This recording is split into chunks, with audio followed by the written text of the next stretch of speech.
Hai guys, kembali lagi dengan saya di channel kita. Terima kasih sudah klik video saya. Semoga kalian diberi kesehatan dan rezeki yang melimpah. Amin.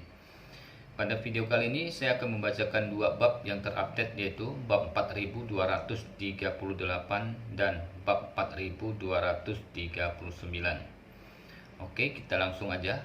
Bab 4238. Tenangkan amarahmu. Ye Chen tidak bisa menahan tawa ketika mendengar kata-katanya. Dia memandang Fei Shanghai, menuju ke kursi tempat Fei Shanghai baru saja duduk, dan bertanya dengan suara dingin. Sejak saya masuk, Anda hanya duduk di sana mengobrol seperti elang ekor besar. Anda tidak akan membiarkan saya hidup untuk sementara keluar dari pintu ini dan membunuh seluruh keluargaku dalam beberapa saat. Itu tidak seganas kelihatannya. Tetapi sekarang kamu mengibaskan ekormu seperti anjing dan memohon belas kasihan. Fei Shanghai, aku benar-benar tidak mengerti sekarang. Wajahmu yang mana yang asli? Fei Shanghai tidak bisa berpikir bahwa kata-kata Ye Chen sangat tidak sopan. Jadi, dia hanya bisa berkata dengan marah, "Maaf anak muda, saya tersinggung sekarang. Tolong jangan ingat penjahatnya." Ye Chen mendengus dingin. Kamu mengancamku dengan keselamatan pribadiku, dan aku bisa menanggungnya. Tetapi kamu mengancamku dengan keselamatan seluruh keluargaku, dan aku benar-benar tidak tahan denganmu. Ekspresi Fei Shanghai penuh keheranan untuk sesaat, dan dia berkata dengan cepat, "Pahlawan muda, aku tidak mengatakan bahwa aku akan membunuh seluruh keluargamu sekarang." Oh, Ye Chen mengerutkan kening dan bertanya, "Kamu tidak mengatakannya, jadi siapa itu?" Fei Shanghai memandang putranya Fei Xiaobin tanpa sadar. Fei Xiaobin benar-benar mengatakan apa yang dia inginkan untuk membunuh keluarga Ye Chen barusan. Fei Shanghai tidak ingin disalahkan atas putranya, dan dia juga takut jika Ye Chen marah dan mengangkat tangannya untuk memberi dua buah bunyi bip besar, fisiknya tidak akan mampu mengatasinya. Hati Fei Xiaobin bergetar ketika ayahnya menatapnya seperti ini. Dia juga tidak bodoh melihat Sang Chuan bahkan tidak kentut di depan Ye Chen. Dia tahu bahwa dia telah menendang plat besi yang sungguhan kali ini. Dalam hari ini, beraninya dia menyentuh alis Ye Chen. Fei Shanghai melihat bahwa Fei Xiaobin menundukkan kepalanya dan tidak mengatakan apa-apa. Dia gemetar karena marah dan berteriak dengan marah. "Kamu bajingan, apa yang kamu lakukan di sana dengan berpura-pura bodoh? Tidakkah kamu tahu apa yang kamu katakan? Jangan, apakah kamu tahu bagaimana bertanggung jawab? Cepat dan minta maaf kepada Tuan Ye." Fei Xiaobin bergidik maju selangkah dengan cepat dan berkata dengan suara nyaring, "Ye, Tuan Ye, maaf, ini salahku. Kau pasti tidak mengenalku secara umum." Ye Chen bertanya kembali, "Ya, apakah kamu tahu bahwa kamu itu murahan?" Fei Xiaobin mengangguk dan berkata, "Aku tahu, aku benar-benar tahu." Ye Chen berkata dengan dingin, "Kamu tahu kamu murahan, jadi mengapa kamu tidak bertepuk tangan? Apakah kamu masih menungguku untuk bertepuk tangan untukmu?" Fei Xiaobin marah dan marah ketika mendengar ini. Dalam kehidupan ini, tidak ada yang berani menampar mulutnya, dan tidak ada yang berani membiarkan menampar mulutnya. Terlebih lagi, Ye Chen tampak seperti dia baru berusia 20 tahun. Bagaimana dia bisa mematuhi perintah orang seperti itu? Ye Chen melihat Fei Xiaobin berdiri di sana dengan bodoh, tidak sadarkan diri, tidak mendesaknya atau memarahinya, tetapi langsung berdiri dan menampar wajah Fei Shanghai.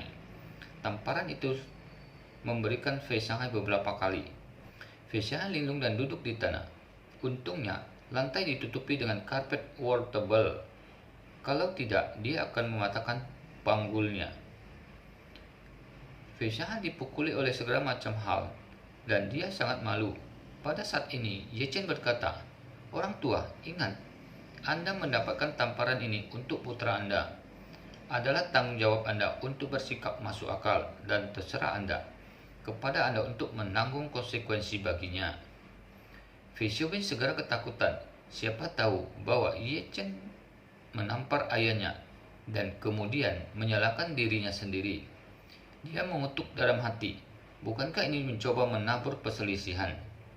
Seharusnya aku tahu ini lebih awal. Aku lebih baik menampar diriku sendiri 2 kali daripada membiarkan ayahku dipukuli. Dengan tamparan ini, ayahku tidak tahu seberapa besar dia membenciku. Memikirkan hal ini, dia bergegas maju dan membantu Fei Shanghai berdiri. Fei Shanghai kesal dan melepaskan tangannya Fei Xiaobin. Oke, kita lanjut lagi ke bab 4239. Menurut pendapatnya, jika Fei Xiaobin mendengar kata-kata Ye Chen sekarang dan menampar dirinya sendiri dengan gembira, dia tidak perlu dipukuli olehnya. Tubuhnya berusia 70 tahun itu baru saja ditampar di wajahnya, meninggalkan kerusakan besar baik secara fisik maupun psikologis. Melihat ayahnya sangat marah, Fei Xiaobin dengan cepat menampar dirinya sendiri 2 kali dan berkata dengan malu, "Ini mulutku, ini mulutku." Baru kemudian Ye Chen mengangguk puas, menuju ke meja dan berkata dengan ringan, "Ayo, bukankah kamu mentraktir para tamu untuk makan malam? Semuanya duduk." Fei Shanghai tahu bahwa meminta kepada Tuhan itu mudah dan sulit. Jadi dia hanya bisa menggigit peluru dan bangkit dari tanah. Fei Xiaobin ingin mengulurkan tangannya untuk membantunya, tetapi Fei Shanghai marah setiap kali dia melihatnya. Jadi dia menamparnya dan memarahinya. "Kamu bajingan, aku tidak butuh bantuanmu. Cepat dan biarkan dapur melayanimu." Fei Xiaobin menutup wajahnya, keluar dari ruang perjamuan dengan sedih dan memerintahkan pelayan untuk menyajikan makanan dengan cepat. Setelah itu, dia kembali ke ruang perjamuan dan datang ke Fei Shanghai dengan hati-hati. Tepat ketika dia ingin menarik kursi dan duduk, dia dimarahi oleh Fei Shanghai. "Biarkan kamu makan sambil berdiri." Fei Xiaobin sangat dirugikan, tetapi dia hanya bisa melakukannya dengan jujur. Para pelayan keluarga Fei dengan cepat mengantarkan hidangan yang sudah disiapkan satu demi satu. Tetapi ketika mereka melihat ruangan itu, Sang Xuan sedang berlutut di sudut sendirian dan mereka semua tercengang. Tapi untungnya, mereka yang menjadi pelayan tahu aturannya, jadi tidak ada dari mereka yang mengatakan sepatah kata pun, dan tidak ada yang berani berbicara omong kosong ketika mereka keluar. Ketika makanan datang, Ye Chen berkata kepada Gu Qiugi di sampingnya, "Nan, untuk mencegah hal lain, biarkan kedua pelacur ini menyentuh makanan terlebih dahulu. Kita harus menunggu mereka memakan setiap hidangan sebelum kita menggunakan sumpit." Gu Qiugi menahan senyumnya dan mengangguk dan berkata, "Oke saudara Ye Chen, aku tidak lapar." Ayah dan anak, Fei Shanghai dan Fei Xiaobin sama-sama malu dan marah saat ini. Namun, bahkan jika mereka dihina dan diejek oleh Ye Chen, mereka tidak berani menunjukkan ketidaksenangan. Fei Shanghai menggigit kepalanya dan berkata kepada Ye Chen, "Tuan muda, makanan ini pasti tidak akan beracun, dan keluarga Fei saya tidak akan pernah melakukan hal kasar seperti itu. Anda dapat yakin." "Aku tidak nyaman," Ye Chen berkata dengan sengaja. "Keluargamu bukan hal yang baik, terutama kamu. Aku dengar bahkan kamu selingkuh dari ayahmu sendiri, apalagi aku." Fei Shanghai merasakan panas di wajahnya, dan dia merasa malu karena dia bisa mati di tempat. Ye Chen memandang Fei Xiaobin saat ini dengan berkata, "Kamu ambil 2 gigitan dari setiap hidangan terlebih dahulu."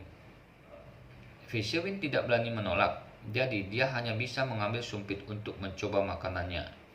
Pada saat ini, Ye Chen berkata lagi, "Jangan gunakan sumpit langsung untuk mengambil piring. Saya pikir Anda kotor. Anda menemukan sepasang sumpit laki-laki, memasukkan setiap hidangan ke dalam mangkuk, dan memakannya dengan sumpit Anda sendiri." Fei Xiaobin merasa bahwa dia telah menderita semua penghinaan yang tidak pernah dia alami dalam hidupnya, dan dia masih sangat membenci di dalam hatinya. Namun, meskipun begitu, dia hanya bisa dengan jujur mengikuti permintaan Ye Chen, mengambil sepasang sumpit laki-laki, dan hati-hati memasukkan beberapa hidangan ke dalam mangkuk, dan kemudian berdiri di samping dan memakan isi mangkuk itu untuk membuktikan hidangannya. Baru kemudian Ye Chen mengangguk puas dan berkata kepada Gu Qiugi, "Nan, kamu bisa makan." Setelah selesai berbicara, dia menatap Fei Shanghai lagi dan berkata dengan dingin, "Jangan gunakan sumpitmu secara langsung. Kamu orang tua yang malang, tidak terlihat bersih. Jadi gunakan sumpit umum untukmu juga." Fei Shanghai benar-benar dipermalukan. Dia melemparkan sumpitnya ke atas meja dan berkata dengan marah, "Kalau begitu, tidak apa-apa jika aku tidak memakannya." Mata Ye Chen melebar dan bertanya dengan tidak senang, "Ini bertentangan dengan Anda. Anda memiliki keputusan akhir atau saya memiliki keputusan akhir? Beri saya sumpit." Oke, sampai di sini dulu video kali ini. Terima kasih telah mengikuti video saya. Saya mohon maaf jika penyampaiannya kurang bagus. Sampai ketemu lagi. See you.